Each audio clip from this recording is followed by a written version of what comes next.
Simulating an ant colony for 1000 days, Part 2, Days 201-1000. By day 201, the ant colony had transformed into a bustling underground city. What had started as a tiny group of workers and a single queen had become a thriving civilization with thousands of ants working together every second. Every tunnel had a purpose, every chamber was occupied, and every ant knew exactly what job it had to do. The workers expanded the nest deeper into the soil. New storage rooms were carved out for seeds, dead insects, and other food collected from the surface. The nursery was constantly filled with eggs, larvae, and pupae, all carefully looked after by dedicated nurse ants. Meanwhile, soldier ants guarded every entrance, ready to defend the colony from any threat. Around day 300, the colony reached one of its biggest milestones. The queen was laying hundreds of eggs every day, and the population exploded. Thousands of workers streamed across the landscape in organized trails. Scouts searched for food while leaving pheromone trails behind, allowing the rest of the colony to follow the safest and fastest route. The ants became expert hunters. They captured caterpillars, beetles, termites, and even larger insects by working together. A single worker could never defeat such prey alone, but teamwork made impossible tasks look easy. As the colony expanded, new challenges appeared. Heavy rains flooded sections of the nest, forcing workers to rescue eggs and larvae before the water reached them. They quickly sealed damaged tunnels with soil and created new escape routes. Their ability to adapt was remarkable. Then came the dry season. Food became scarce, and many plants stopped producing seeds. Instead of panicking, the colony relied on the massive food reserves they had stored over previous months. Workers carefully rationed supplies while scouts searched farther than ever before for fresh resources. By day 400, another danger appeared. An invading colony discovered their territory. The first encounters were small skirmishes between scouting parties, but they quickly escalated into full-scale ant wars. Hundreds of soldiers clashed on the battlefield. Powerful mandibles locked together as each side fought to protect its queen. The battle lasted for hours. Although many ants were lost, the defending colony successfully pushed the invaders back. Immediately afterward, workers repaired damaged entrances, removed fallen ants, and restored normal operations as though nothing had happened. This incredible recovery showed one of the colony's greatest strengths, resilience. Around day 500, the colony entered its golden age. The underground nest now contained dozens of chambers connected by an intricate network of tunnels stretching several meters underground. Temperature and humidity remained stable thanks to the clever design of the nest. Food storage chambers overflowed. The nursery expanded. Worker numbers reached tens of thousands. The queen, now much older, continued producing generation after generation of workers.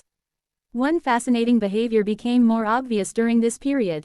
Older worker ants naturally shifted to dangerous jobs like foraging and defense, while younger workers stayed safely inside the nest caring for eggs and larvae. Without any leader giving orders, every ant somehow knew its role. Scientists call this self-organization, one of nature's most impressive systems. By day 600, predators became more aggressive.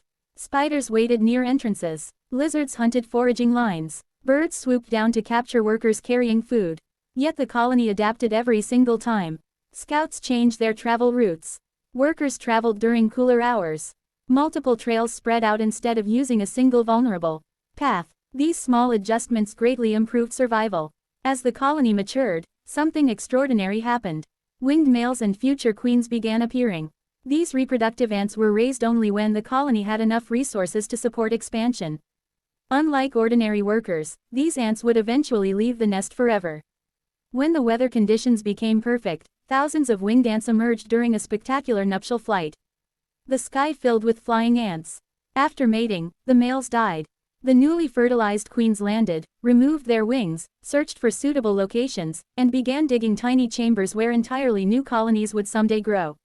The original colony had now started creating the next generation. By day 700, life inside the nest settled into an efficient routine. Every hour, hundreds of workers cleaned tunnels. Others fed larvae. Some repaired walls. Others carried food. Not a single ant understood the entire colony, yet together they created one of the most organized societies on Earth. Even disease was controlled. Workers constantly groomed each other to remove harmful fungi and bacteria. Sick ants were often isolated from healthy nestmates, reducing the spread of infection throughout the colony. Nature had evolved remarkable solutions long before humans understood germs. Around day 800, environmental conditions shifted once again. Temperatures rose dramatically. The colony responded by digging deeper tunnels where the soil stayed cooler. Ventilation shafts improved airflow throughout the nest, helping regulate temperature naturally. This underground engineering rivaled some human-designed ventilation systems.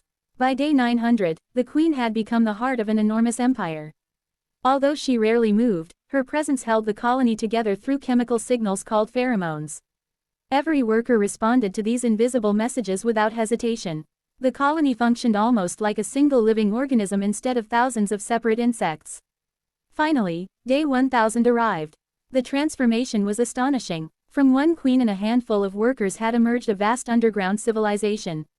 Thousands upon thousands of ants worked in perfect coordination. Food flowed continuously. Young ants matured every day. Soldiers defended the borders. Scouts explored new territory. Engineers expanded tunnels. Nurses protected future generations. Despite floods, droughts, predators, disease, and war, the colony had survived because every individual placed the needs of the colony above itself.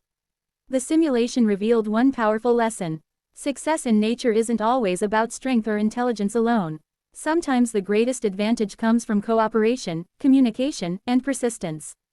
An ant colony may seem small when viewed from above, but beneath the ground lies one of the most advanced societies ever created by evolution. After 1000 days, the colony wasn't just surviving, it had become a living masterpiece of teamwork, resilience, and adaptation. And perhaps that's why ants remain one of the most successful groups of animals on our planet, proving that even the smallest creatures can accomplish extraordinary things when they work together.